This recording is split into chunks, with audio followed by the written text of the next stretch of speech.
Constitution. Nehru explained that only 2,000 permits for permanent resettlement had been issued.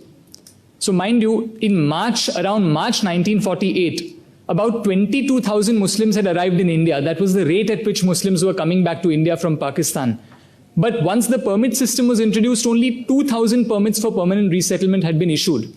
And Nehru said that, look, we've taken great care to ensure that these permits are only issued in the most grave circumstances or in the most serious cases.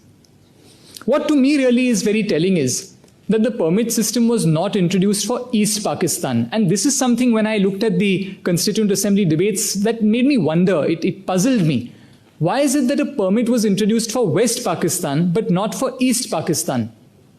And you see, when you dig into the correspondence of our leaders like Nehru and Patel, you realize that while there were only about 7 or 800,000 Hindus left in Pakistan, in West Pakistan, there were 16 million Hindus in East Pakistan at the time that the permit system was introduced. In other words, if the permit system had been introduced for East Pakistan in July 1948, it would have prevented Hindus from coming back to India, many of whom were being forced to either convert to Islam or to leave.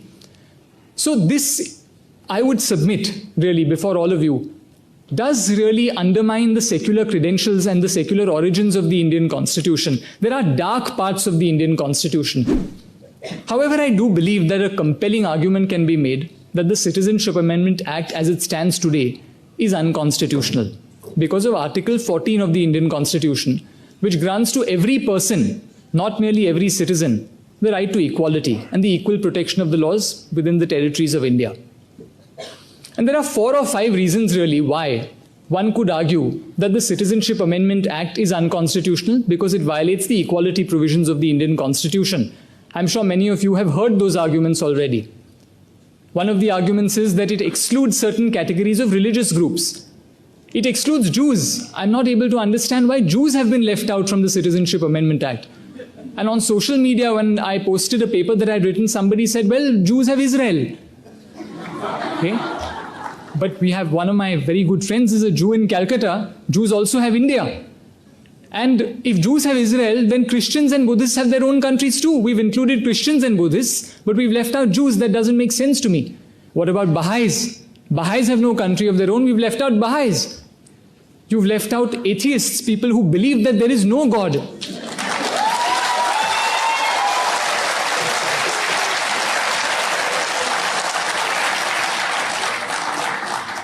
Blasphemy attracts the death penalty. It is blasphemous to say that there is no God. You've excluded people who don't know if there's a God or not, agnostics, people who are doubtful about whether there's a God or not.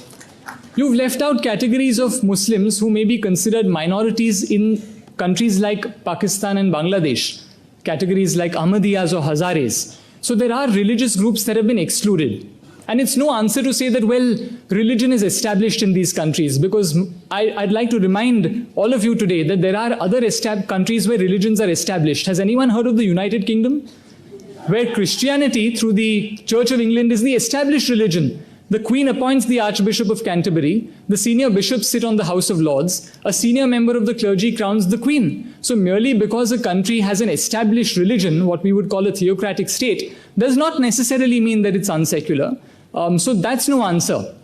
You've left out other countries in India's neighborhood. What really perplexes me is, and this is something, one of the other reasons why one could argue that it's unconstitutional, is that the residence requirement in India is reduced by the Citizenship Amendment Act. So anyone else who wants to apply to be a citizen by naturalization has to reside in India for 11 years.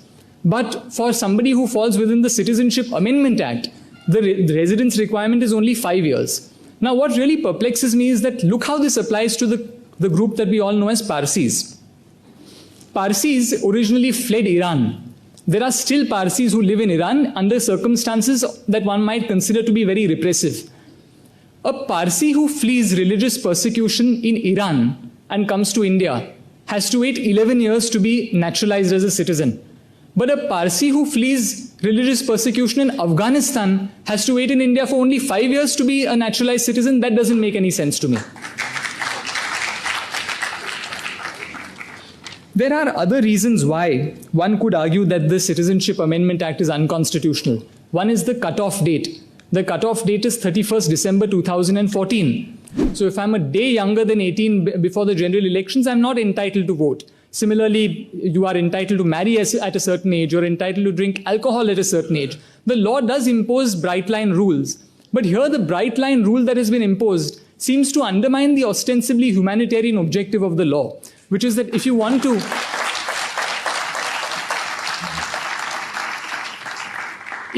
protect people who've been persecuted on account of their religion, then why close the doors on 31st December 2014? Let me ask you this question. What if you're an orphan? You don't know who your parents are. You're an orphan born after 1987 or an orphan born after 2004. You have to prove that your parents are citizens and you don't even know who they are. What if you are a transgendered person, and very often in India, transgendered people are abandoned.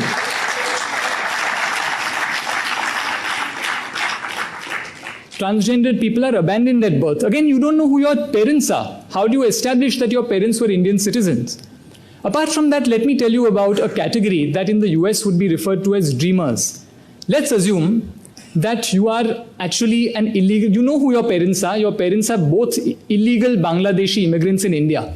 They both came to India, they crossed the border illegally, they came and they settled down in Maharashtra, and you were born in Maharashtra.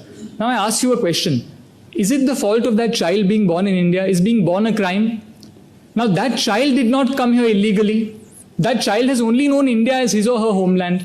Is it fair to now deport that person to a country that that person has never known, or to jail that person simply for the crime of being born in India?